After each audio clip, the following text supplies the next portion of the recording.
ایک دفعہ مدینہ میں خزرج قبائل کے کچھ نوجوان اپنی اونٹوں کو ایک چشمے سے پانی پلا رہے تھے تو اسی دوران اوس قبیلے کے کچھ نوجوان آتے اور ان سے کہتے ہیں یہ چشمہ ہمارا ہے، یہاں سے آپ ان جانوروں کو پانی نہیں پلا سکتے۔ اسی بات پر ان دونوں کے درمیان بحث و مباحثہ ہوتا ہے، بات آگے بڑھتی ہے، جھگڑا ہوتا ہے اور اسی جھگڑے کے دوران ایک نوجوان مارا جاتا ہے اور پھر یہ لڑائی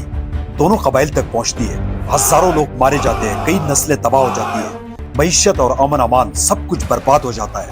اس معمولی بات سے شروع ہونے والی لڑائی تقریباً 40 سالوں تک جاری رہتی ہے۔ جب بھی تاریخ میں کسی جاہل ترین قوم کی مثال دینی ہو تو یہ کہانی بیان کی جاتی ہے، اور ایک دوسری کہانی جس میں ایک ظالم باپ اپنی بیٹی کو زندہ دفن کرنے کے لیے ایک گڑھا کھود رہا ہوتا ہے۔ جب بھی یہ ظالم باپ تھک کر بیٹھ جاتے ان کی بیٹی بہت محبت سے، بہت چاہت سے